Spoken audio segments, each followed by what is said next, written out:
My next guest is Melissa Homayouni. She's the founder of the NOAA Homayouni Lacrosse Foundation.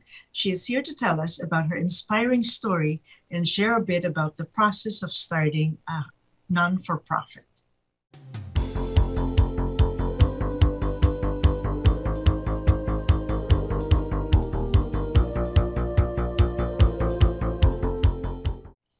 Hello, Melissa. Thank you for joining us. Thank you for having me. I'm excited to have you as our guest. And first, I want to say how deeply sorry I am for your loss. And I'm excited to have you here at the show and have you tell us about your story. So tell us about the NOAA Homayouni Lacrosse Foundation and about your mission. Okay, well, on April 2nd, 2020, my son Noah, excuse me, it's still a little raw, unfortunately was killed in a gun violence situation with our one of our neighbors. And so, of course, after he passed, I wanted to do something so that people would remember him. But I kept hearing these stories about how he helped people, he motivated people and encouraged people. And so that really was the driving force. I wanted to do, obviously, scholarships. I did one for his high school and also one for the college that he was to attend. And I thought, well, let me do this, a little bit further. Let me take it even more so that we can help kids just as he would have been if he was still alive. And so that's kind of how it came about. And so I looked into nonprofits because I knew I wanted this to continue. It wasn't just going to be a one-time thing. And that seemed to be the best way for me to go. So that's kind of how it started. Yeah, that's great. I think, there's a couple ways to do it, right? You go through a tragedy and you give up, or you go through a tragedy and look at it and see how you can honor his memory. And sounds exactly. Wonderful thing. Now, what process did you need to go through to start your non-for-profit foundation? So I had, I live in Maryland. So I went to the Maryland website, and they had a wonderful checklist for me to go through step by step, how to start a nonprofit, what forms I needed to file. I needed to get a federal ID number. All of those steps were there laid out for me. So that was very helpful. In addition, my husband is a CPA, and he has helped several businesses start out. And so he was, a good source for me to go to when they were asking me questions that I wasn't really sure what they meant. He's like, oh, this is what it, means for this. So I think, having someone that you could talk to, professionally, or if you know someone that has started one, was also a good way to go. So it took several months to get things going. It's not overnight. And then once you determine that, once they determine that you are a nonprofit, then you get, your notice saying you're good to go. And then it doesn't stop there, though. Along the way, you have to keep it up, keep filing all the paperwork. So it's a little bit of, work on my end, but it's worth it. Sure. It's a lot of the tax ID and all the requirements. And you have to have a board of directors, right? Yes. That oversee bylaws. Yeah. So please, that's for sure. All of those. Yeah. And Google was my friend for some of those templates that I needed. Yes. To help me. Yeah. That's the best way. Look and see how someone else did it. And so my husband and my son are on the board of directors. It doesn't have to be anything, fancy. It's just who are you working with? And once we got all that in place, then my next step, I was able to get a tax exempt certificate, because we do purchase equipment and supplies. And so that, cuts the cost for the foundation. Got it. Okay. And so the foundation raises money, right? That's the whole Yes, thing. yes. And its purpose is to help me with the objective of the foundation. Yeah, the purpose of it is to provide money or equipment or, whatever training, whatever that boys and girls would need to play the game of lacrosse.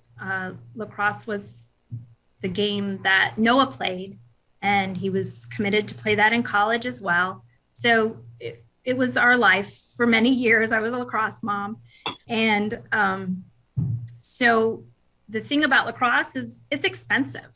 It's not just a soccer ball. It's not just a basketball.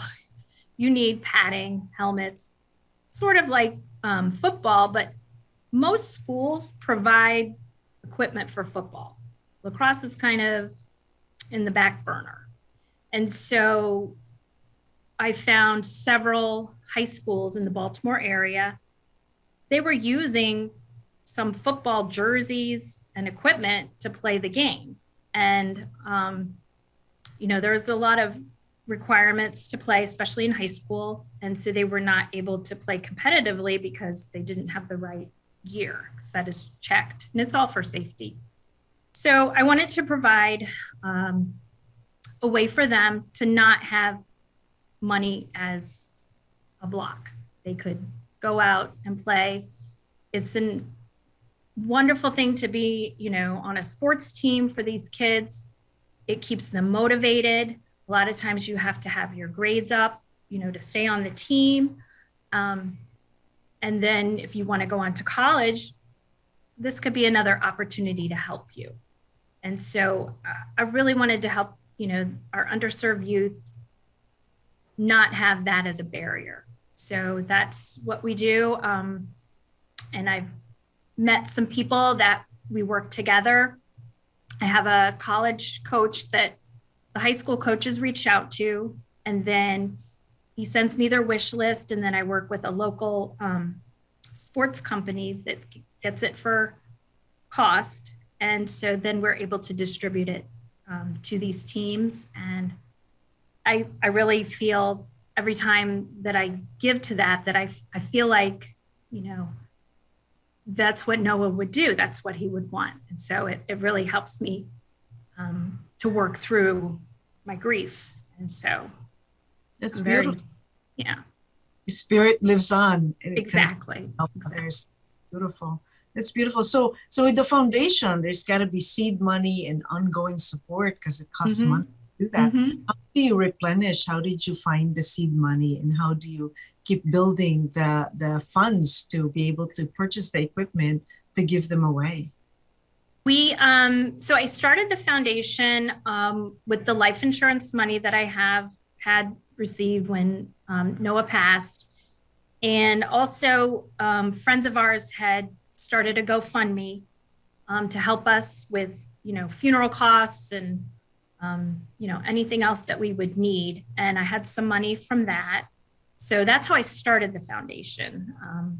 But then, yes, it quickly starts, as you're giving, you need to get as well. So the first year we had several, unfortunately, on the anniversary of his death, many people donated to the foundation. We also had on his birthday, just different events like that. But, that is not going to go on forever. So this year, in fact, in like 2 weeks, we are going to have our first memorial golf tournament. And so we've received a lot of funding from sponsors, and then we're going to have a silent auction afterwards. And so that I hope it to be an annual event. And I also want to, possibly have clinics that if you can pay, you make a donation. If you can't, it's okay. So, little events like that. Nice. That is terrific. I'm so inspired by your energy and your devotion. That's really great. I think that's what's wonderful. So in terms of advice that you give to our viewers who may start a non-for-profit, what advice would you give them? Well, I would, like I said previously, I would see if you can sit down with someone. Fortunately, I was able to help another individual that was trying to start a nonprofit. And they said, you know, what did you do? And so I went through the steps, I showed them my resources and was able to help them.